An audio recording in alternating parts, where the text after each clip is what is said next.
আসসালামু আলাইকুম। এটিএন বাংলা সংবাদে সবাইকে স্বাগত জানাচ্ছি আমি ভাবনা আহমেদ। শুরুতেই বিআরবি কেবল সংবাদ শিরোনাম। মাদক ও সন্ত্রাস নির্মূলে দ্রুতই সারা দেশে যৌথ অভিযান, স্বরাষ্ট্রমন্ত্রী। জঙ্গল সলিমপুরকে অপরাধীদের অভয়ারণ্য হতে দেওয়া হবে না, কারাগার নির্মাণের ঘোষণা।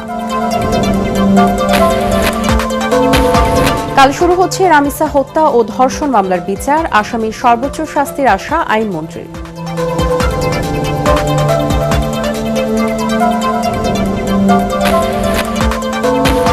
আসিফ মাহমুদ ও হাসনাত আবদুল্লার বিরুদ্ধে কুমিল্লা জেলা পরিষদের 25 কোটি টাকা নেওয়ার অভিযোগ প্রশাসকের, দাবি ভিত্তিহীন বলছেন অভিযুক্তরা। এবং ঈদের ছুটি শেষে রাজধানীতে ফিরছে কর্মজীবী মানুষ, ট্রেনে যাত্রীর চাপ থাকলেও ভিড় নেই বাস ও লঞ্চে।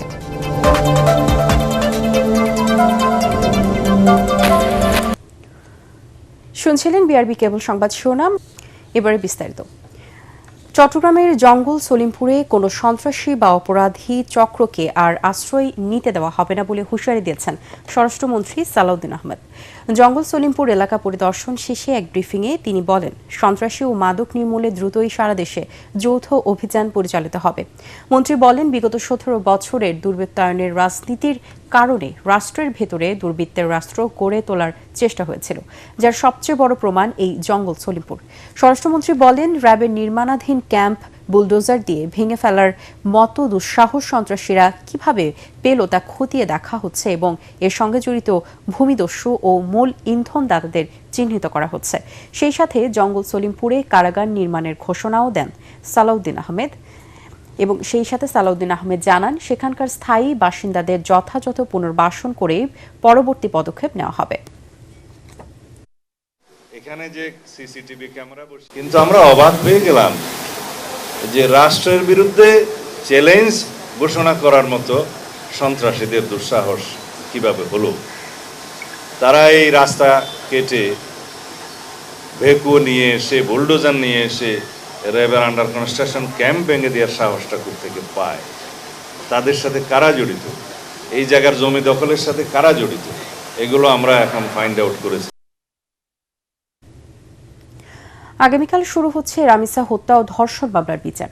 সরকার এই মামলায় আসামির সর্বোচ্চ শাস্তি আশা করছে বলে জানিয়েছেন আইনমন্ত্রী মোহাম্মদ আসাদুজ্জামান।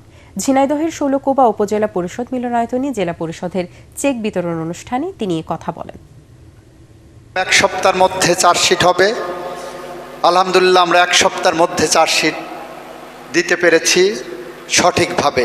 আগামীকাল কোর্ট খুলবে, আদালত খুলবে, সেখানে প্রথম দিনেই এই মামলাটার গুরুত্ব বিবেচনা করে শুনানির জন্য রেখেছেন। কুমিল্লা জেলা পরিষদের 25 কোটি টাকা সাবেক স্থানীয় সরকার উপদেষ্টা আসিফ মাহমুদ সজীব ভুঁইয়া এবং এনসিপির মুখ্য সংগঠক হাসনাত আবদুল্লাহ নিয়েছেন বলে অভিযোগ উঠেছে। নিজ এলাকার উন্নয়নের কথা বলে তারা এই অর্থ নেন বলে জানিয়েছেন জেলা পরিষদের প্রশাসক মোস্তাক মিয়া। তবে এই অভিযোগ ভিত্তিহীন বলে দাবি অভিযুক্তদের। কুমিল্লা থেকে খায়রুল আহসান মানিকের তথ্য চিত্র নিয়ে ইমদাদুল্লাহ বাবুর রিপোর্ট। অন্তর্বর্তী সরকারের উপদেষ্টা হিসেবে দায়িত্ব পালনের সময় আসিফ মাহমুদ সজীব ভুঁইয়া এবং এনসিপির মুখ্য সংগঠক হাসনাত আবদুল্লার বিরুদ্ধে অনিয়মে জড়িত থাকার অভিযোগ করেছেন জেলা পরিষদের প্রশাসক মোস্তাক মিয়া। জেলার শিল্পকলা একাডেমিতে বিএনপির প্রতিষ্ঠাতা শহীদ প্রেসিডেন্ট জিয়াউর রহমানের শাহাদাত বার্ষিকীর মিলাদ ও আলোচনা সভায় তিনি বলেন, পরিষদের রাজস্ব থেকে আসিফ 15 কোটি এবং হাসনাত 10 কোটি টাকা নিয়েছেন। তহবিলটি নিজ নিজ এলাকায় তারা উন্নয়নমূলক কাজে ব্যয় করবেন বলে পরিষদে তথ্য রয়েছে। আমার জেলা পরিষদ থেকে মুরাদনগরে যে আসিফ মাহমুদ কি ছিল একটা, ও 15 কোটি টাকা নিয়ে গেছে। সেটা আমাদের নিজস্ব রাজস্ব টাকা 15 কোটি টাকা। আর একজন হাসনাত আবদুল্লাহ, ও নিয়ে গেছে 10 কোটি টাকা। এটা হলো সমন্বয়ের অবস্থা। তবে প্রশাসকের এই বক্তব্যের তীব্র বিরোধিতা করে ফেসবুক লাইভে এসে আসিফ মাহমুদ সজীব ভুঁইয়া বলেছেন, পরিষদের রাজস্ব থেকে অর্থ নেয়ার কোনো সুযোগ নেই। উনি একেবারেই কাঁচা একটা মিথ্যা কথা বলেছেন, সেটা হচ্ছে রাজস্ব খাত থেকে কারো এলাকায় কোনো ধরনের বরাদ্দ নিয়ে যাওয়ার কারো কোনো সুযোগ নেই রাজস্ব খাতের। তিনি একেবারেই বেসিক একটা জায়গায় ভুল করেছেন, রাজস্ব খাত এবং বিশেষ বরাদ্দ খাতকে গুলিয়ে ফেলেছেন। আর হাসনাত আব্দুল্লাহ সরাসরি প্রশাসককে ফোন করে এ ঘটনার তীব্র প্রতিবাদ জানিয়েছেন। ফোন কলটির কিছু অংশ নিজের ফেসবুক পোস্টে প্রকাশ করেছেন তিনি। বৈষম্য বিরোধী আন্দোলন করছেন, এখন আপনার উপজেলায় গেছে 10 কোটি আর ওইখানে গেছে 15 কোটি, তা আপনি টাকা খাইছেন সেটা তো আমি বলি নাই। আমি বলছি যে ডেভেলপমেন্ট ওয়ার্কেই আপনারা 2 উপজেলায় নিয়ে গেছেন 25 কোটি। এ ঘটনায় এখন তোলপাড় সারা দেশ। Imdadullah Babu, ATN Bangla, Dhaka. Adin medical college হাসপাতালে সাংবাদিকদের প্রবেশে হাসপাতাল কর্মীদের বাধা ও অনাকাঙ্ক্ষিত ঘটনায় দুঃখ প্রকাশ করেছেন কর্তৃপক্ষ। হাসপাতাল থেকে পাঠানো পরিচালক তারিকুল ইসলাম মুকুল স্বাক্ষরিত এক প্রেস বিজ্ঞপ্তিতে এই ঘটনার জন্য গণমাধ্যম কর্মীদের কাছে ক্ষমা চাওয়া হয়েছে। গত কয়েকদিন ধরে হাসপাতাল কর্মীরা মানসিকভাবে চাপের মধ্যে থাকায় এমন অনাকাঙ্ক্ষিত ঘটনা ঘটেছে বলেও বিজ্ঞপ্তিতে উল্লেখ করা হয়। আদিন মেডিকেলে 6 নবজাতক মৃত্যুর ঘটনার পর শনিবার স্বাস্থ্যমন্ত্রী পরিদর্শনে যান। পরে গণমাধ্যম কর্মীরা হাসপাতালে প্রবেশ করতে চাইলে তাতে বাধা দেন হাসপাতালের কর্মীরা। এ সময় সাংবাদিকদের সাথে বাক বিতণ্ডায় জড়িয়ে পড়েন হাসপাতালের কর্মীরা, এমনটাই জানিয়েছে কর্তৃপক্ষ।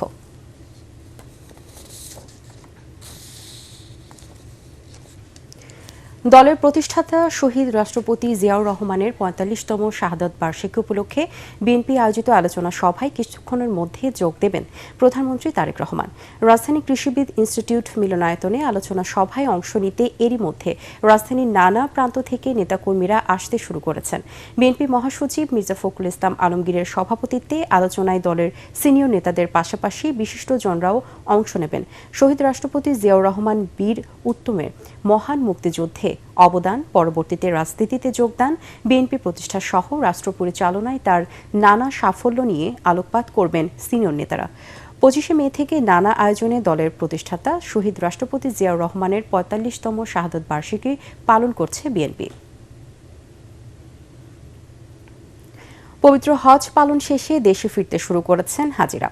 সকাল 6টার দিকে দ্বিতীয় দিনের ফিরতি হজ ফ্লাইট রাজধানীর হজরত শাহজালাল আন্তর্জাতিক বিমানবন্দরে পৌঁছায়। আজ 14টি ফ্লাইটে 5,000-এরও বেশি হাজি দেশে ফিরবেন। এর আগে শনিবার প্রথম দিন 13টি হজ ফ্লাইটে দেশে পৌঁছান 5,419 জন হাজি। গত শুক্রবার জামারাতে কঙ্কর নিক্ষেপের মাধ্যমে শেষ হয় এবারের পবিত্র হজের আনুষ্ঠানিকতা। 1 জুলাই শেষ হবে হজের ফিরতি ফ্লাইট।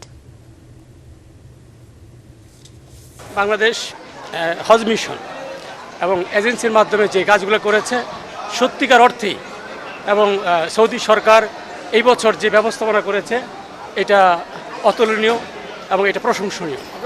রাস্তায় পথে কোথাও কোনো সমস্যা হয়নি, শুধু মিনা একটু মহিলাদের বাথরুমে একটু সমস্যা। ওখানে যদি বাথরুমের সংখ্যা আর একটু বৃদ্ধি করে মহিলাদের জন্য, আমার মনে হয় সেটা অনেক ভালো হয়। ঈদের ছুটি শেষে রাজধানীতে ফিরতে শুরু করেছেন কর্মজীবীরা। কমলাপুর রেল স্টেশনে ঘরে ফেরার মানুষের চাপ বাড়লেও সড়ক ও নৌপথে এখনও উপচে পড়া ভিড় নেই। যাত্রীরা বলছেন ফাঁকা সড়ক, স্বাভাবিক যান চলাচল এবং পর্যাপ্ত পরিবহন সুবিধার কারণে এবারে ঢাকায় ফেরা অনেক বেশি স্বস্তিদায়ক হয়েছে। তৌহিদুর রহমান, নিশানের রিপোর্ট। শেষ হয়ে এলো ঈদের ছুটি। স্বজনদের সঙ্গে ঈদ উদযাপন শেষে রাজধানীতে ফিরতে শুরু করেছেন কর্মজীবী মানুষ। এবারের ঈদযাত্রা অনেকটা স্বস্তিতেই শেষ হয়েছে বলে জানালেন যাত্রীরা। আগামীকাল থেকে ইনশাআল্লাহ অফিস শুরু হবে, যার কারণে আজকে চলে আসি। ট্রেনের মোটামুটি আজকে পরিবেশ অনেক ভালো ছিল। আজকে যাত্রা করে আমি অনেক খুশি হয়েছি, স্বস্তিদায়ক হয়েছে। এখন আমরা আসছি নিশ্চিন্তে, নিরাপদে। কোনো কোনো ট্রেন কিছুটা দেরিতে এলেও পরিবারের সাথে ঈদ উদযাপন করতে পেরে খুশি সাধারণ মানুষ। পরিবারের সাথে ঈদটা আমার সবসময় খুব আনন্দময় থাকে। বছরে একবারই যাওয়া হয় ঈদে। আলহামদুলিল্লাহ অনেক ভালোভাবে এনজয় করে আসছি। রেল কর্তৃপক্ষ বলছে যাত্রী নিরাপত্তা বিবেচনা করে সতর্কতার সাথে চলছে ট্রেন। যাত্রী নিরাপত্তা বিবেচনা করে কিন্তু আমরা প্রত্যেকটা ট্রেন কিন্তু সতর্কতার সাথে চালাচ্ছি। আপনারা ওভারলোড থাকে গাড়ি অনেক সময়, সেটা বিবেচনা করে যাতে সতর্কতার সাথে কোনো ধরনের কোনো অনাকাঙ্ক্ষিত ঘটনা যাতে না ঘটে, সেজন্য প্রত্যেকটা ট্রেন কিন্তু সতর্কতার সাথে চলাচল করছে। অন্যদিকে বাস টার্মিনালগুলোতেও দূরপাল্লার বাসে রাজধানীতে ফিরতে দেখা যায় যাত্রীদের। তবে রাত থেকে ফিরতি যাত্রীদের চাপ বাড়বে বলে জানালেন সংশ্লিষ্টরা।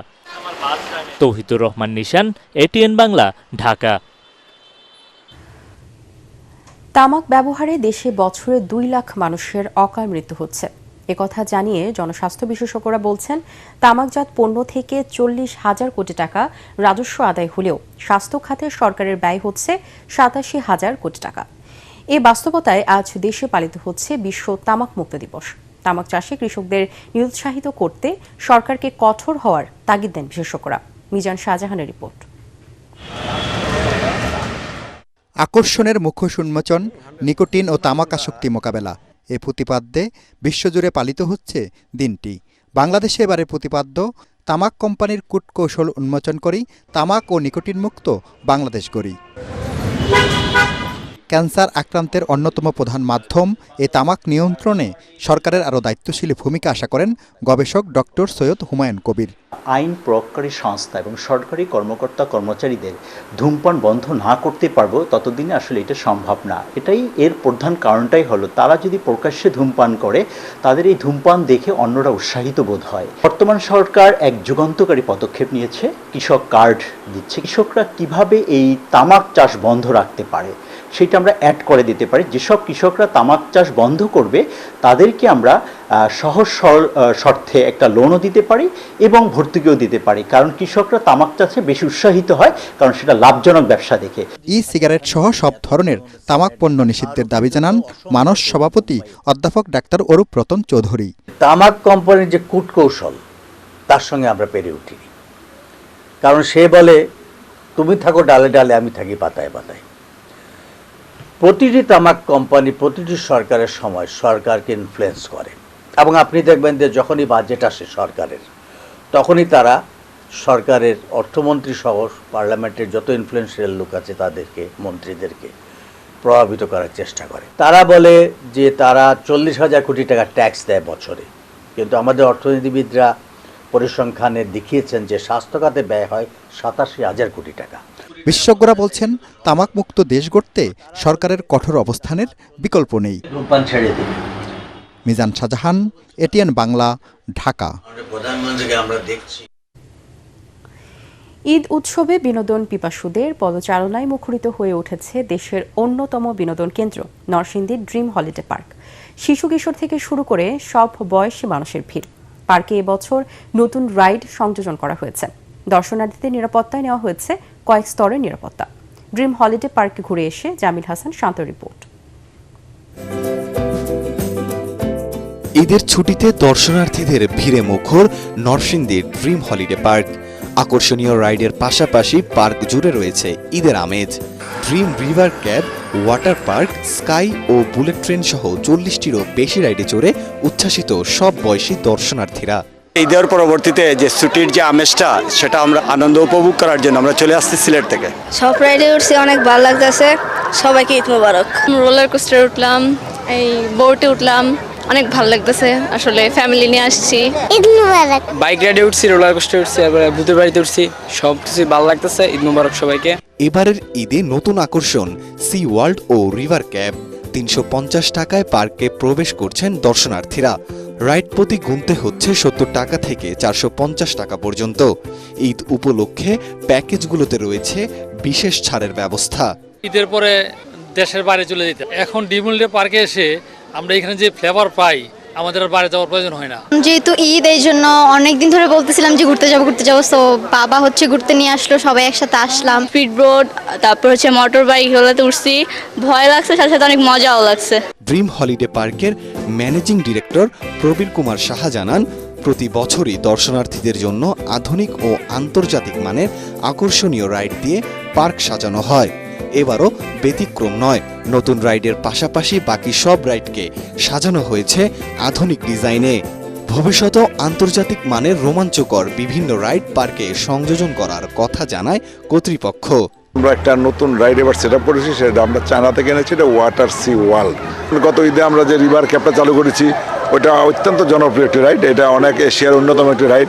এখানে আমাদের পাশে একটি ভূতের বাড়ি আছে, এটা খুবই, আর আমাদের ওয়াটার ওয়ার্ল্ড খুবই বিখ্যাত। তবে তার মধ্যে সবচেয়ে আনন্দদায়ক খবর হলো যে আমি নিজে কিছুদিন আগে আমেরিকা গিয়েছিলাম, সেখানে আমি আপনার ডিজনিতে গিয়েছিলাম। সেখানে ইউনিভার্সাল স্টুডিওতে আমি কিছু রাইড দেখেছি, তো তাদের সাথে আমি কথা বলেছি। তা আমরা অচিরেই আমরা এই রাইডগুলো এই ড্রিম হলিডে পার্কে সেট আপ করবো। প্রতিদিন সকাল 10টা থেকে সন্ধ্যা 7টা পর্যন্ত খোলা থাকে dream holiday park. Jamil Hasan Shanto, ATN Bangla, Narsingdi. সরকার দেশে গণতান্ত্রিক পরিবেশ নিশ্চিত করেছে, ফলে সবাই নিশ্চিন্তে রাজনৈতিক কর্মকাণ্ড চালাচ্ছে বলে দাবি করেছেন বিএনপির সিনিয়র যুগ্ম মহাসচিব রুহুল কবির রিজভী। দলের প্রতিষ্ঠাতা শহীদ রাষ্ট্রপতি জিয়াউর রহমানের শাহাদত বার্ষিকী উপলক্ষে জাতীয় প্রেস ক্লাবে জাসাস আয়োজিত আলোচনা সভায় তিনি কথা বলেন। সরকারের বিরুদ্ধে কুৎসা রটানো, মিথ্যাচার না করার আহ্বান জানিয়ে রুহুল কবির রিজভী বলেন, এর ফলাফল ভালো হয় না। জামাত নেতারা দেশের নানা স্থানে চাঁদাবাজির সাথে জড়িত বলেও দাবি করেন রিজভী। আন্দোলন সংগ্রামে বিভিন্ন রাজনৈতিক দল রাজনৈতিক তৎপরতা করছেন। এখন গণতন্ত্র ফিরে এসছে, গণতন্ত্রের আবহাওয়া আছে, ভয় নেই গুম খুনের, ভয় নেই ক্রস ফায়ারের, ভয় নেই। কথা বলুন, জোরালো কথা বলুন, সরকারের বিরুদ্ধে কথা বলুন, প্রতিবাদ করুন, কিন্তু কুৎসা রটাবেন না, মিথ্যাচার করবেন না। ঈদের ছুটিতে পর্যটকদের পদচারণায় মুখর বিশ্বের দীর্ঘতম সমুদ্র সৈকত কক্সবাজার। ঈদের আনন্দ ভাগাভাগি করতে দেশের বিভিন্ন প্রান্ত থেকে লাখো পর্যটক ছুটে এসেছেন সমুদ্র নগরীতে। পার্বত্য জেলা রাঙ্গামাটি ও সিলেটের পর্যটন কেন্দ্রগুলোতেও দর্শনার্থীদের উপচে পড়া ভিড়। পর্যটকদের নিরাপত্তা নিশ্চিতে প্রশাসকের পক্ষ থেকে নেওয়া হয়েছে ব্যাপক নিরাপত্তা ব্যবস্থা। প্রতিনিধিদের পাঠানো তথ্য ছবি নিয়ে আশিকুর রহমানের রিপোর্ট। ঈদের ছুটিতে কক্সবাজার সমুদ্র সৈকতে ছিল পর্যটকদের উপচে পড়া ভিড়। সাগরের নোনা জলের সঙ্গে মিতালি গড়েছেন ভ্রমণ পিপাসুরা। সৈকতের লাবণী, সুগন্ধা, কলাতলি সহ বিভিন্ন পয়েন্টে দেখা গেছে উৎসবমুখর পরিবেশ। পরিবার পরিজন নিয়ে আমরা খুব আনন্দ উপলব্ধি করছি। সুন্দর, ভালো লাগে, ভালো লাগার কারণে আবার আসছি। ঢাকার কোলাহল থেকে মুক্ত হতে আর কি একটু সাগর পাড়ে আসা। পর্যটকদের নিরাপত্তা নিশ্চিতে সৈকতে সতর্ক নজরদারি লাইফগার্ড কর্মী ও আইন শৃঙ্খলা বাহিনীর সদস্যদের। পর্যটকদের নিরাপত্তায় 3 স্তরের নিরাপত্তা ব্যবস্থা গ্রহণ করা হয়েছে। এদিকে পাহাড় হ্রদের শহর রাঙামাটির পর্যটন কেন্দ্রগুলো পর্যটকদের পদচারণায় জমজমাট। সিম্বল অব রাঙামাটি খ্যাত ঝুলন্ত সেতু কাপ্তাই হ্রদে ঘুরে ছুটি উপভোগ করছেন দর্শনার্থীরা। সুন্দর জায়গা, প্রাকৃতিক সুন্দর, খুব সুন্দর, ভালো লাগতেছে। আসলে পাহাড় ভিতরে অনেক জায়গায় গেছিলাম, ভালো লাগছে আমাদের। অসম্ভব সুন্দর রাঙ্গামাটি। পর্যটন কেন্দ্রগুলোতে নিরাপত্তা জোরদার করেছে পুলিশ প্রশাসন। যে কোনো সহযোগিতায় আমরা তাদের পাশে আছি এবং পর্যাপ্ত ফোর্স এখানে মোতায়েন আছে। অন্যদিকে সিলেটের পর্যটন স্পটেও ভিড় বেড়েছে দেশি বিদেশি পর্যটকদের। জাফলং, বিছানাকান্দি, রাতারগুলো মানুষের পদচারণায় মুখর। আশিকুর রহমান, এটিএন বাংলা। এবারে পূবালী ব্যাংক বাণিজ্য সংবাদ।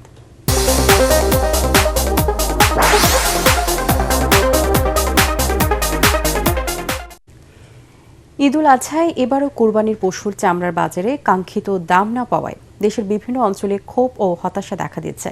সরকার চামড়ার দাম নির্ধারণ করে দিলেও অনেক জায়গায় সেই দামে চামড়া কিনছেন না পাইকাররা বলে অভিযোগ উঠেছে। যশোরের ঐতিহ্যবাহী রাজারহাট চামড়ার মোকামে বেচাকেনা শুরু হলেও প্রত্যাশিত দাম না থাকায় ক্ষোভ প্রকাশ করেছেন মৌসুমি ব্যবসায়ীরা। তাদের মতে চামড়ার দাম, সংরক্ষণ ও বাজার পরিস্থিতি নিয়ে অনিশ্চয়তা এখনও কাটেনি। ময়মনসিংহের বৃহত্তম চামড়ার বাজার শম্ভুগঞ্জ ও নগরের শেহরা চামড়া গুদামে চামড়ার সরবরাহ বেশি থাকলেও সরকার নির্ধারিত দামে কিনে বিপাকে পড়েছেন ক্ষুদ্র ও মৌসুমি ব্যবসায়ীরা। এবারে আন্তর্জাতিক সংবাদ।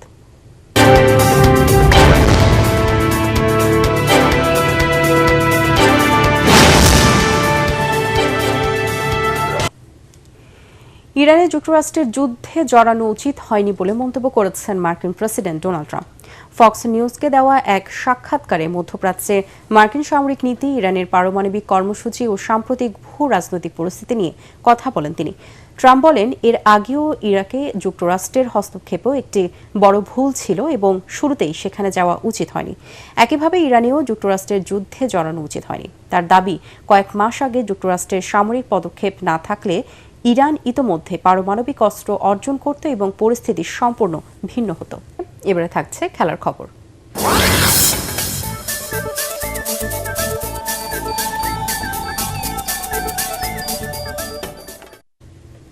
নির্ধারিত সময়ের খেলা শেষ হয়েছিল 1-1 গোলের সমতায়। অতিরিক্ত সময়েও ফল ছিল একই। অবশেষে টাই ব্রেকারে আর্সেনালকে 4-3 গোলে হারিয়ে উয়েফা চ্যাম্পিয়ন্স শিরোপা জিতল পিএসজি। হাঙ্গেরির পুস্কাস অ্যারেনায় দুই দলই ছিল আক্রমণাত্মক মেজাজে। খেলার 6 মিনিটেই কাই হ্যাভার্টজকে গোলে লিড পায় গানানাররা। দ্বিতীয়ার্ধে ঘুরে দাঁড়ায় পিএসজি। 64 মিনিটে বক্সের ভেতর কাভারেজ খেলিয়াকে ফাউল করলে পেনাল্টি পায় লুইস এনরিকের দল। স্পটকিকে ম্যাচের সমতা ফেরান ওসমান দেম্বেলে। বাকি সময় অতিরিক্ত সময়ে আর কোনো গোল না হলে খেলা গড়ায় টাই ব্রেকারে। শেষ পর্যন্ত 4-3 গোলে জিতে ইতিহাস গড়ে প্যারিস সেন্ট জার্মেই। শেষ করার আগে বিআরবি কেবল সংবাদ শিরোনামগুলো জানিয়ে দিব আরও একবার। মাদক ও সন্ত্রাস নির্মূলে দ্রুতই সারা দেশে যৌথ অভিযান, স্বরাষ্ট্রমন্ত্রী। জঙ্গল সলিমপুরকে অপরাধীদের অভয়ারণ্য হতে দেওয়া হবে না, কারাগার নির্মাণের ঘোষণা। কাল শুরু হচ্ছে রামিসা হত্যা ও ধর্ষণ মামলার বিচার, আসামির সর্বোচ্চ শাস্তির আশা আইনমন্ত্রী।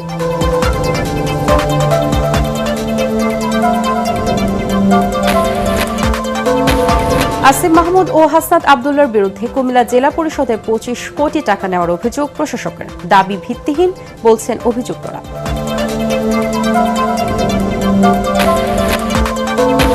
এবং ঈদের ছুটি শেষে রাজধানীতে ফিরছে কর্মজীবী মানুষ। ট্রেনে যাত্রীর চাপ থাকলেও ভিড় নেই বাস ও লঞ্চে।